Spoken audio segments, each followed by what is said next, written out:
Hey, good afternoon, everyone.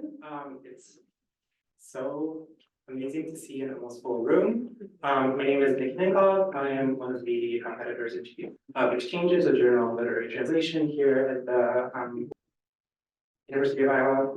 And I'll be sort of your little host today.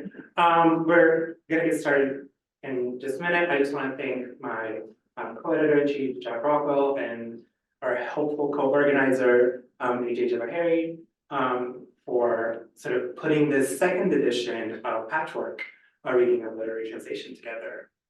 We did one last semester and it was a success, so we're doing a second one.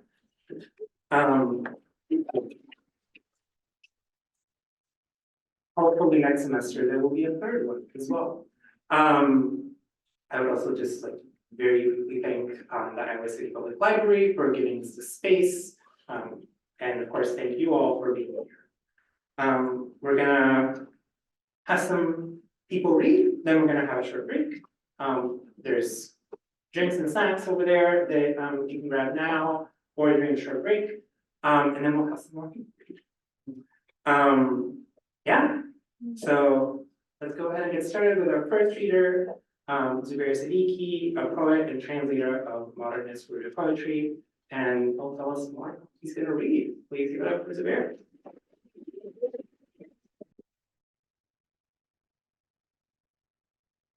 I'm going to be reading poems by Faiz Ahmed Faiz, arguably the most popular poet in South Asia. Faiz always stood on, I guess, the side of the oppressed or those who are looking for a way to liberate themselves. He had 2 sojourns in prison, which helped him or which connected him to the plight of freedom fighters, I guess, around the world. And yeah, I can't think of any more fitting poems to read right now as we enjoy our lives in the backdrop of a genocide that's been allowed to go on for 6 months with no real end in sight. And I'm going to read 2 poems that he wrote in 1980 in Beirut for Palestinians, and then one more short one. So I'll start. Palestinian martyrs in foreign lands. Wherever I went, O land of my country, I went with the stinging scars of your humiliation in my heart, with love for your honorable life in my heart, with your affection, with the ache of your memories. The musk of your orange buds went with me. Every unseen companion's presence stayed with me. So many hands stayed clasped in my hand. In a distant country's unkind streets. In an unknown city's obscure and nameless streets. On whichever ground blooms the flag of my blood, there waves the grief of the land of Palestine. Your enemies destroyed one Palestine. My wounds flourished countless Palestines. The second one is Lullaby for the Palestinian Child. Don't weep, child. After weeping and weeping, your mother's eyes have shut. Don't weep, child. Just earlier, your father took leave from his grief. Don't weep, child. Your brother, chasing the butterfly of his dreams, has gone to some far country. Don't weep, child. Your elder sister's carriage has left for another country. Don't weep, child. In the courtyard, they bathed the sun's body and left. They buried the moon and left. Don't weep, child. Ammi, Abba, Baji, Bhai, sun and moon. If you weep, they will make you weep even more. If you smile, then maybe one day they'll change appearance and return to play with you. This last poem is called Bol, as in speak. Speak, for your lips are free. Speak, your tongue is still yours.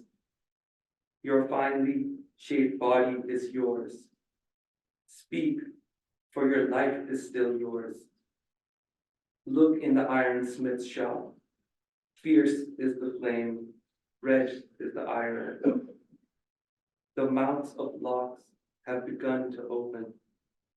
Every chain's hem has spread. Speak, for this little time is enough, before the death of tongue and body. Say that the truth is still alive. Speak, say whatever you want to say.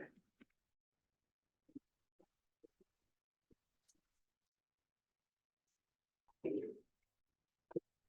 Our next reader is Hilly Shreen. Hilly is a German-Afghan translator from Dortmund, Germany. She moved to the US for the Master in Fine Arts and Literature Translation here at the University of Iowa. And she mostly translates political nonfiction texts. Which she will do this. Please give it up for Hilly.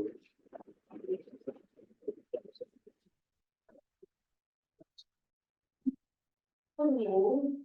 Yeah. So I come from a country that praises itself for the freedom of speech. The most recent one, Gaza, proves that this is a lie. It is my honor to represent the German Palestinian voice today. This is a translation of Imad Mustafa from the book Migrantenstadel, which he wrote with Tunai Önder, who I met 1.5 years here in Iowa. And I want you to know that this essay is from the year 2016. Letters for Gaza. What it means to be a Palestinian born and living in exile always hits our consciousness with inevitable vehemence in the moments we are once again punished like naughty children for our disobedience. It's raining bombs in missiles in Gaza, but the international media says the conflict is escalating. Does anyone here in Germany remember the words of Israeli Prime Minister Golda Meir when asked about the Palestinians? She replied, "There's no such thing as Palestine. They never existed. Palestinians, sorry, they never existed." In this bold view, it is the colonized who threatens us, our values, and our freedom. It is the colonized who, in his hatred of us, cannot be explained and therefore can only be tamed through coercive measures, self-defense. It is the colonized and mysterious Arab Muslim who, their uncivilized, irrational savagery, poses a threat to us. It is Israel that, in this worldview, takes on the role of civilization, of thoughtful moderation, progress, and reason, which defends us against blind hatred and barbarism. But I believe that these crucial points will become marginal in the future, as it has now become abundantly clear where Israel is heading with its claim. There will never be a Palestine. Lost German souls demand from me that there should be balance in the analysis and assessment of what is happening on the ground by looking at both sides. They demand symmetry, where symmetry is an expression of the delusional distortion of reality. At the same time, the blaming accusation often arises, which becomes visibly only in a gesture or a look, and thus raises itself against me in a self-assured way that, as a Palestinian, I'm not balanced and prejudiced in my existence. I'm also supposed to remain silent about their bias, which masquerades as empathic balance. If we look more closely, empathy in this context is only granted to the Jewish state as an absolution of their dead grandparents. In social media, everyone suddenly wants to know their way around. Everyone has something to say to Gaza. Many individuals forget that they are the people they are talking about. I reject that. I don't want anybody who feels called to this to say anything about it, especially not here in Germany, especially not Germans. A German journalist once asked me why Palestinians deliberately send their children to die, why they don't hold them back. She asked genuinely and as a mother. Would she also ask Israeli why they send their son and daughter to serve in the West Bank and Gaza? Or is the privilege of such a question reserved only for a Palestinian? Should I view the racism inherent in this question as a small industrial accident, or better yet for the journalist? Simply ignore it, just as the rights of Palestinians are simply ignored? All that remains for the Palestinians in Germany to ask the German apologist for Israel is your guilty conscience, its reassurance and the peace of mind of your dead perpetrator grandparents more important to you than the living souls of the Palestinians humiliated under the occupation and dehumanization today? Do you care so little about the lives of Palestinians that you force them into a perverse equation, the result of which does not even allow for compassion for them if they are killed thousands of times? How can you live with the self-righteousness while pretending to be humble, impartial bystanders? How can you pretend that your attitude is in any way humane? How can you speak of balanced attitudes when the material situation in Palestine is anything but balanced and fair? I want to ask you, are you prepared to be arrested, beaten, and humiliated in the place of a Palestinian on their soil? Shot? Are any of you moral creatures willing to spend just one night in Gaza while the unleashed military machine of an industrialized state is engaged in another punishing expedition against the naughty children? I feel this desperation starting to consume me. How there's nothing I can do about it except write this letter, which, like a narcotic, gives me a momentary calm until I read the next email or article that suggests to me that Palestinians themselves are to blame for the deaths and the occupation because they want to destroy Israel out of hatred of Jews and are therefore ultimately victims of their own hatred. This kind of thinking cannot be surpassed in terms of Zionism, racism, and contempt for Palestinian life. As long as the lies and myths of the Zionist elites about the Palestinians remain powerful and determine the prevailing public consensus, the Palestinian narrative of expulsion and homelessness remains taboo. And such a text is only known to a few because it is published by a small left-wing publisher and not in southern Germany or the New York Times. The prospect of an end to exile and a self-determined life for all Palestinians will remain a vague dream for which it is nevertheless worth continuing to fight against all resistance. Thank you. Thank you so much.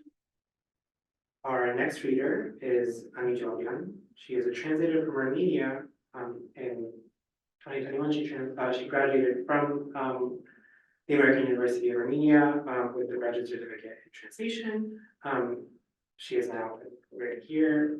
She's working on a short story collection by Vachlan Tutovens, and working on our MFA thesis, which is a translation of the comedy Dances from the East by Western Armenian playwright Harun. She will be joined by none other than Jack Rockwell, who will be helping her read the excerpt that she is working on. Please welcome Annie and Jack. We're going to read from a comedy play, The Clever by Apopharian and Gervan Bojan. And I have to confess that I actually started translating comedy because it's, as I guess for everyone, translating is kind of an escape from the reality. But for me, translating, especially comedy, is the escape from the harsh reality that sometimes seems really unbearable. And I really want you to join us for the next 5 minutes and escape with us. So the play was written in 1872 by Baronian, but it was never finished. And when Odian found it and read it, he felt like it's a really important piece. So then he realized that it will never be published or staged if it's not finished. So he just finished it in 1920, and that's when it just got published. And it just became one of the favorite plays for Armenian people. We're going to read from Act 1, Scene C. I'm going to read Bobby, who's the fletcher, and Jack is going to read Arshak, who is a young man thinking himself as a poet. And I just want to thank Jack one more time for being kind enough to accept my invitation to read with me, and we can just start. I can see you withering away, Arshak. Do not tire your mind too much. A lot of well-known geniuses died young because they tired their mind. I do not tire out my mind. I only read 4 volumes of philosophical books and write about 20 poems a day. For example, I wrote this poem just now. Before the dawn, the sun piles up and up. Oh, human sorrows stumble step by step. Alas, zounds, dear me, so sad. Scale by scale, jet by jet. wet by wet. And I haven't even revised it yet.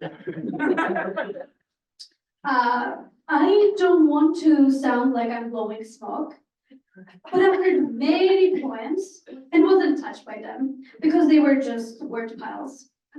But in your poem, each line, each sentence, each word, each syllable, each diphthong, each letter, each comma, each period contains an idea, meaning, spirit. In addition, it flows so well. The words are strung in such a regular and metric way that when reciting them, the tongue does not get tired at all. For example, what was the first line? Before the dawn, the sun piles up and up. Excellent. But when writing it, didn't you encounter any difficulties? If I were someone else, I might encounter difficulties. But for me, this is something natural, so I don't get tired. And why don't you write tragedies? There is no actor who can understand my tragedies. The day before yesterday, I came across some tragedies. I read them, and my God, they do not deserve to be called tragedies. The nouns were before the verbs, direct objects faded away, the active verb was looking for its object, the subject was looking for its verb, there were modifiers without modifieds next to two tall words standing like great pillars. There was a word a small size of a thumb.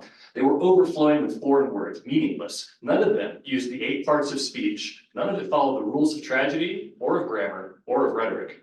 For example, this only has 4 lines, and I really don't say this to praise myself, but look at how pleasant it is. Before the dawn, the sun stacks up and up. Ooh, ah, human sorrows stumble, jump by jump. Alas, zounds, tragic, I am saddened. Scalar by scalar, jetter by jetter, wetter by wetter. And I haven't even revised it to make it better. Oh, very nice. I'm sorry, I need to go to see your father. Read that one once more, please. Before the dawn, the sun builds up and up. Oh, ah, human sorrows stumble, jump by jump. Alas, sounds, woe, poor me, a fret. Scale and scale, splash and splash, droplet and droplet. And I haven't even polished it yet. I'm sorry, I have to leave your poem. Oh, I forgot to say that you should publish this poem. I don't think there's a typist who could type up this poem. See how sad it is to feel and not to be able to make others to feel? It is very sad. A man, not being able to bear this pain, might die. I know many people that because of being unable to make others feel the way they felt, died. You're doing a great job. For example, I wrote this poem, but there is no one who understands its idea, its meaning, or its style. I'll read, you listen. Before the dawn, the sun mountains up and up. Ooh, ah, human worries stumble, hop by hop. Alas, zounds, woe, lightning bolts hit. Wet by wet, drop by drop, bit by bit. And it's completely unrevised, I have to admit. I'm sorry that no one understands. Not seeing.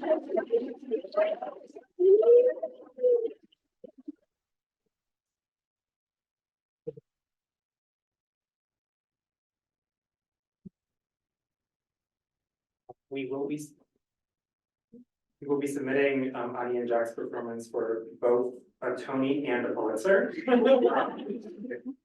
For any voting members of the Academy in the audience. Thank you again. Our last reader before our break is Jake Goldwasser, a translator and poet. His translations can be found or forthcoming in the Bachelor, Denver Quarterly, and Words Without Borders. His translation of the Dutch poet Judith Hertzberg's chapbook Landscape was published by Circumstance. Please welcome Jake.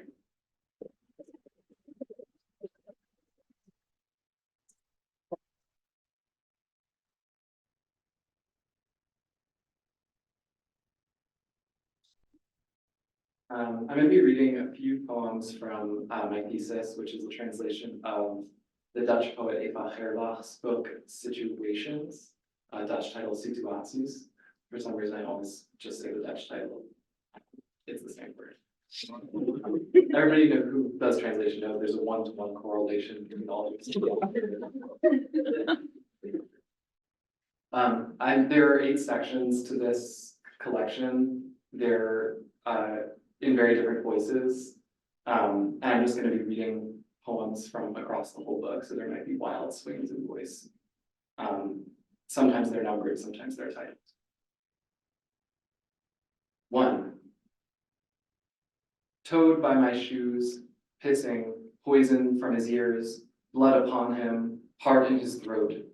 I'll scoop you up, ground and all, save you. Don't start with your antics, bloating, swelling. Who dies like that? Afterlife? Ha!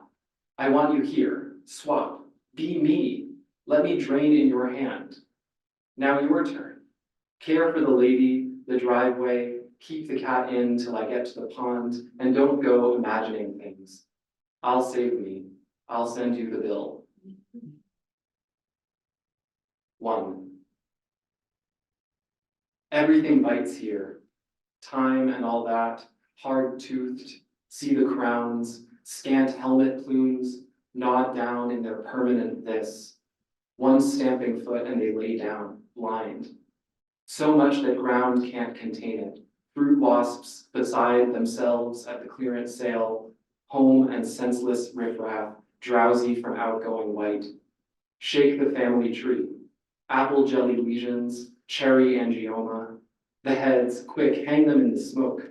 Come soul, come great and skittish animal, full of eyelashes for beating, hooves for apsides, so unsteadily, cardinal direction. Here, listen, in the orchard, the black one gallops round and round and round, observed by no one.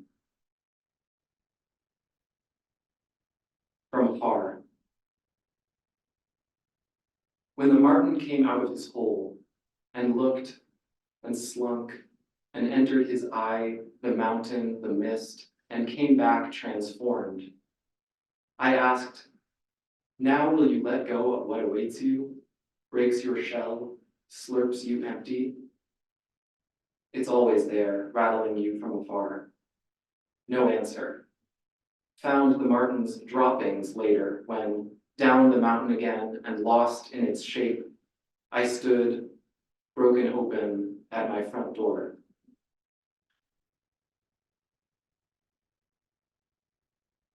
The way of truth. In the morning, you're not next to me. Someone has been removed from the world rankings for doping, and at the station in H, a child was found who spoke no known language. Strong winds up to force 10 at sea. Someone just started playing viola last night. I can't bear to hear it. It makes me think of my time in the circus, when everything happens so fast, faster than you, faster than a rabbit in a clap. Seriously, we have to get out of here. Someone's flying by the window. It's getting to be just like that time in Ostende, when it stormed so hard everything went airborne. Horseshoes, helmets we were the only windy things in the evening, when all we could do was hold on to each other, flattened back in the year, straight to the elevator. Someone sang on the stairs, a faucet ran and squeaked, someone played viola in the bath, and a child that didn't speak any language stood by the coat rack beside the door and adopted, arms high, our twittered sentences. You are not next to me. Traffic on the A9, I'll never get used to it. This is the last one. Ars oblivionis. The outside of things, we needed nothing else for our purposes. Forgetting, no art, no time at all. With our hands, the interior of them, the colorless part, we checked what we both still had. This, that, pressed it open and flat. The house by the sea, the wasps, the squeeze of air, veins in the white of an eye, touching each other's ears on crowded trains. If we had only known, jokes on sticky notes, what someone sings when they think about nothing.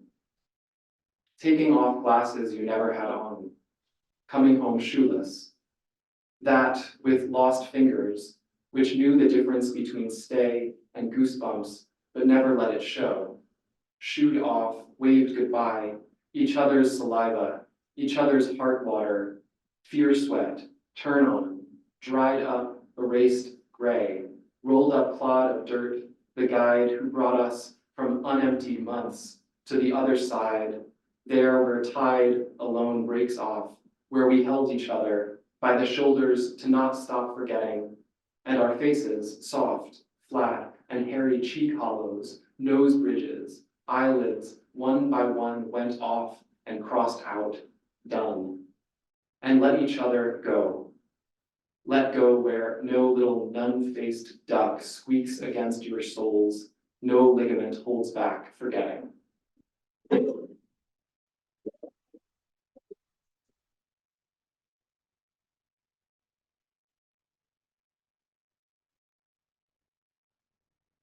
So much Jake. I finally know how to pronounce Jake's full name. A semester.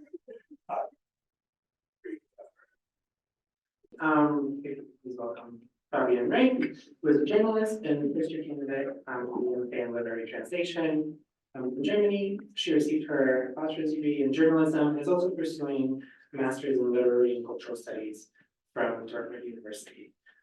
Fabi translates prose and more recently poetry from German and French. Please welcome Fabi.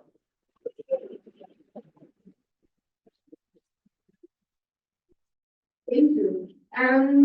Yes, I will be reading 4 poems from Simone Lappert, from her poetry collection Längstfällige Verwilderung, which I would translate as long overdue feralization, which was published in 2022 with Diogenes in Zurich. Simone Lappert is a Swiss author of both poetry and fiction, and I am currently also translating one of the novels. Sleepless. As if something's tipping over in the dark, behind the breastbone, oozing away while breathing, since the air is now cool and the glances of others so windowed off. As if there's something that rubs and knocks, as if the elbows kink inwards and grow inside through the ribs, as if also the hands branch inwards, as if a forest was there under the tongue, a leafy discord in the throat, and then the cracking of twigs behind the eyes. The continuous mossing over of thoughts, until out there a forest around the bed, and within the fists in the rib mold.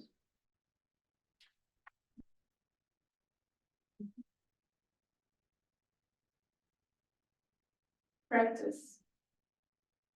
Another day fed to the pigeons on the roof. Stared back into the elderberry pupils, fist clenched during the sparrow's approach.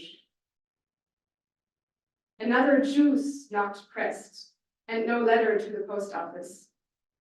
Instead, dots shaken from the pages, print like sweetness beneath the tongue.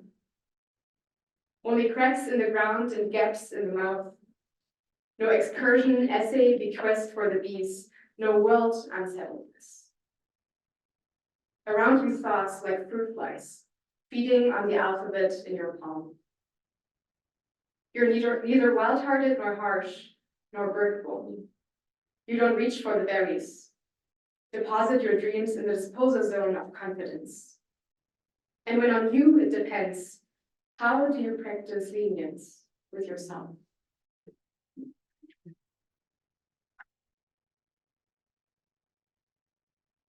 Above.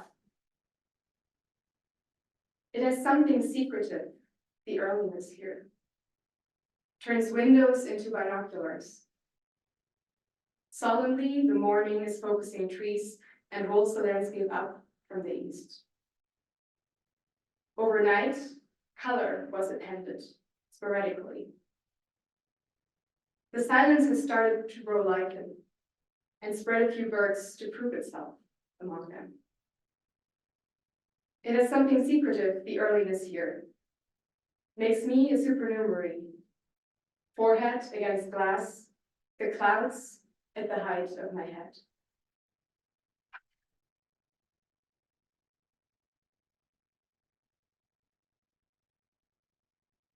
Favorite person. I throw myself into your blackberry gaze. Want to take root behind your ears, where you smell like cat and summer coat. I want to moss grapple and puppy wallow with you, and dwell without address on the hill. I want to caress all your shadows, sing in your dark corners. I want to buy all the moons for you, a porch and a rocking chair. I want to breathe you in and speak you out, talk myself raw against you. Thank you.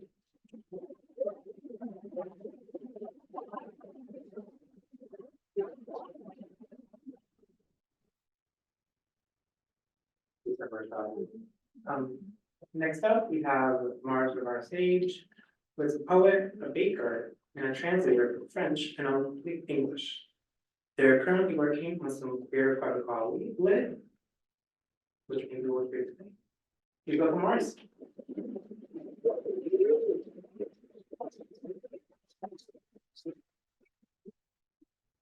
Thank you. So I'm going to read some poems by Clémence Parigon. She's a French performance artist and, well, an artist of many media. And this is from her first book of poetry called Tu passes du îlot à la vie, which I translate as you slip from he to she to sleep. I'm going to start by reading one in French because I think that will give you a better idea of what's happening here. Edmond et lui dit, Camar, revenons de se baigner à la commissure de ses lèvres, ça fait comme des plissures entre lesquelles la bave de la nuit craquelle. Vous me devancez cette bave déshydratée et morte, versez-moi tout ça dans un sachet. She lies and says he has to clean the corners of his lips like he's a phantom. They seem like pleats night's drool can furrow between. You beat me there, this dehydrated drool is dead. Hand me all that in a bag. These poems are very short. Just have long pauses between them, and that's how you. Dreams of the low, modern, and born by a hello sadness in the hollowed face to the two plucked brows, the drunken hair, the cardigan, the dress that lifts effortlessly up to the loveliest legs, dreams of below, lustful and black beneath a laughing soul, the prettiest blondes can juggle with their legs. New girl enamored in another's net, regrets getting bored, whereas she throws herself into the bathwater, bumps her head, and reasons at last. Sapped of substance, not all there, she drinks another's longings in her own. She knows she's making herself a movie, will subside like white on snow the second it's out of the pre-growth. Insertion between your teeth, your gums are safe and sound. Insertion between your balmy legs. It seems a bit wrinkled to me, but okay. Incest, set, match. My sweetheart runs away when heated tout d'un coup. She whines, it's no longer time for tasting. Bring your legs up to your neck. Your leg is mine now. Doesn't want to say their name. Comfortably hidden behind a behind, still stuck in a gap. She thinks to take the shape of others, but is not so malleable anymore, makes herself movies between her pink drapes, daydreams, since no more appetite for working, for nothing, except rushing into leaders, Slipping up now, only trusting their odor, hates to talk about her, does just this. It's wild how badly this will end by chance from another gal. This is the last one. Tenderizing is not a good tactic. It's not exactly meat. It can't be carved.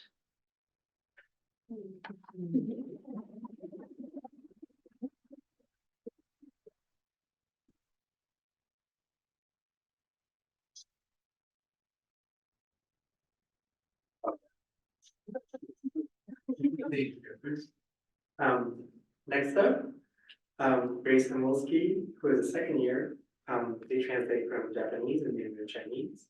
This fall, they collaborated with PRC writers Will Air in the International Writers Program Translation Workshop to translate a not so short story from his most recently published collection, Non-Correlation. Please give it up for Grace.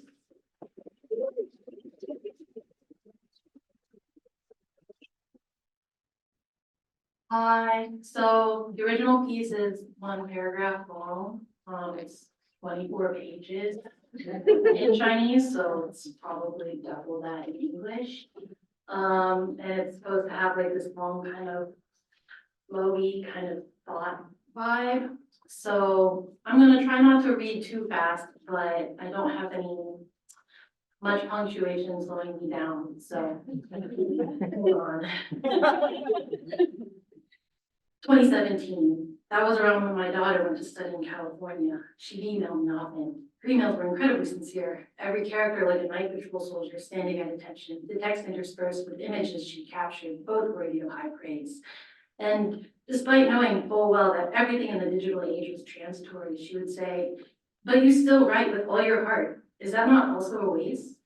From her emails, I learned that California not only had palm trees, but it also had pure white snow that didn't melt. It had beaches made of rocks, swollen like giant bowling balls.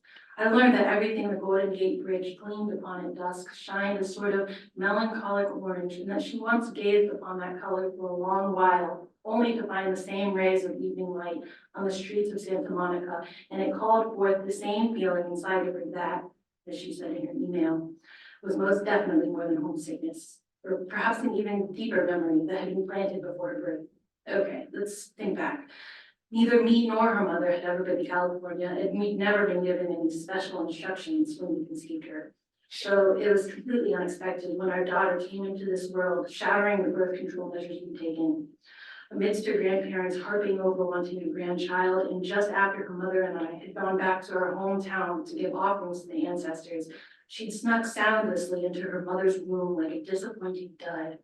Her grandfather's face turned green when he met her in the delivery room 10 later months later, and he bought a train ticket back to our hometown that very evening, spending half the year in bed before he was willing to see us. It's fine. Our daughter's grown up. She's never stirred up trouble, has always been cute, and can make her grandparents laugh so hard they spit out their food. They even gave her several strings of coins that date back to the Qing dynasty, coins they'd originally planned to give to a grandson. They developed Alzheimer's in her second year of high school. One after the other, it was a swift and devastating.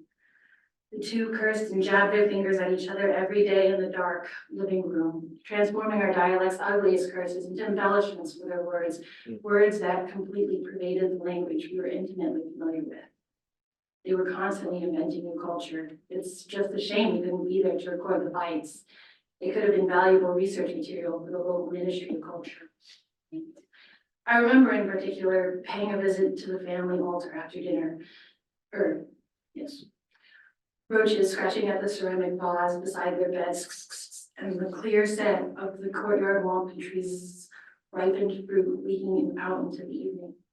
Someone was spying on them, following them, and the couple who'd been relaxing in the living room burst into a fit of anger. They're cursing something fierce. One accused the other of taking the lover, while the other accused the first of being a whore, a fox spirit feeding upon the vitality of men. And they kept at it in vivid detail. I listened with rapt attention and came to realize that most of their accusations were sheer fiction.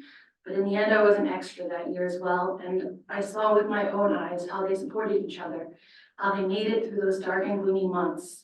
They were different from the superficiality of this generation. They didn't have enough food to fill their stomachs, so how would they have the energy to come up with such things? That's why they were constantly making up words and stories. Those fragmented memories were like spirits floating around in their skulls. It might have been but an encounter, a look, a gesture, a passing comment, an overheard rumor blown up into an art disagreement from their life of endless marriage, pieced together again and again to become this unbelievably absurd story. During my literary research, I gathered a bunch of old newspapers, the Lingdong Daily Chaodian News, and a ton of serials about married couples fighting. And amongst these was a particularly awful case. A couple over 70, their only son killed by the Japanese troops, poison gas while smuggling people into Hong Kong, leaving them with no one to lean on, were dependent on others' emergency rice supply to satisfy their hunger and spent all day sitting inside, fighting nonstop in raised voices. An entire year without rest, they became a community spectacle until one day the noise suddenly stopped. Neighbors saw a golden pheasant fly from their window, spectacle, and went to knock on the couple's door for no one to answer. They broke in a few days later, but the room was already empty. As for where on earth the couple went, no one knew. Of course, I believe the end of the story was made up. Real life is tragic enough as it is and pitiful. There used to be complete privacy. Everyone had the right to keep their matters behind closed doors and savor the bitterness of their own lives. But then everything was out in the open, and there wasn't even that sliver of precious truth. Yeah, okay.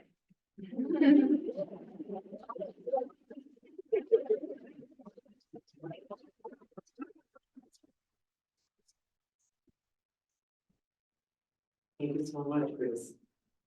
Our last reader for today is Guzman Alves Santos, who is a first-year MFA student in literary translation. He translates from and into Portuguese and is also one of our editors at large in exchanges. Last year, he was a Fulbright foreign language teaching assistant at the University of Iowa. His work and interests involve inter and transdisciplinary practices related to teaching, translation, and writing. Please welcome Guzman.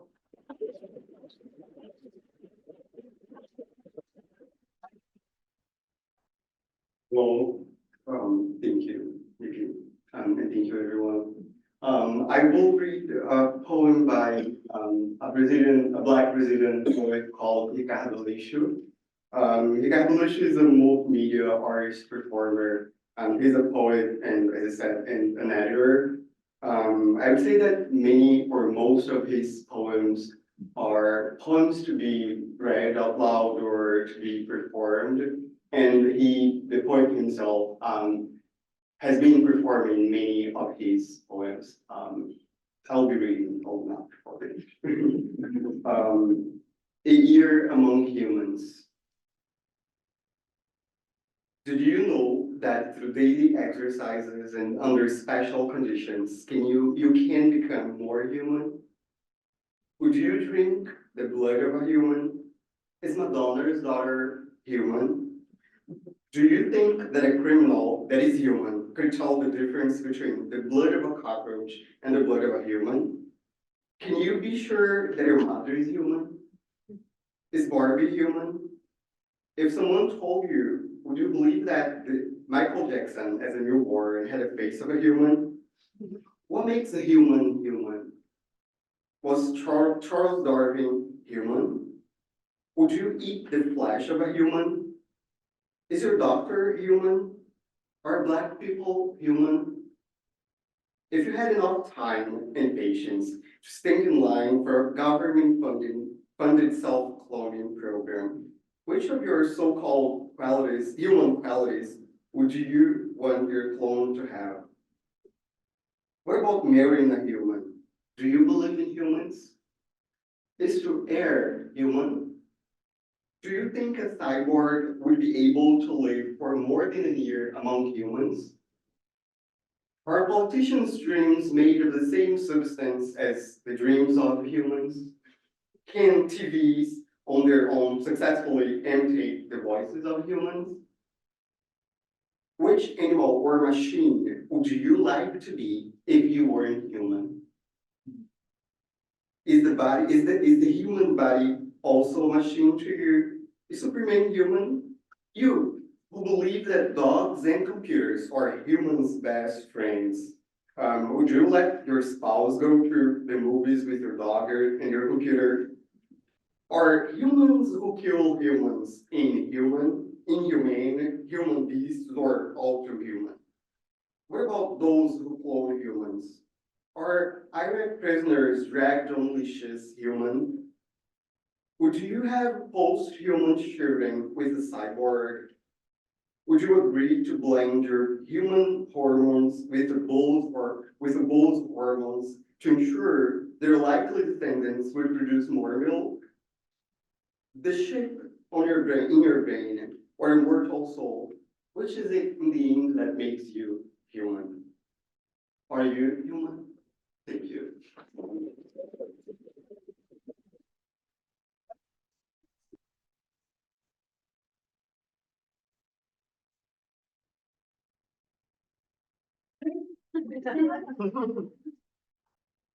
Thank you all so much for joining us this afternoon. That was our reading. We hope that you will join us again for our graduation meeting, which is on May 10th. I don't know if that date is out, but now it is. So, and hopefully next semester for another patchwork.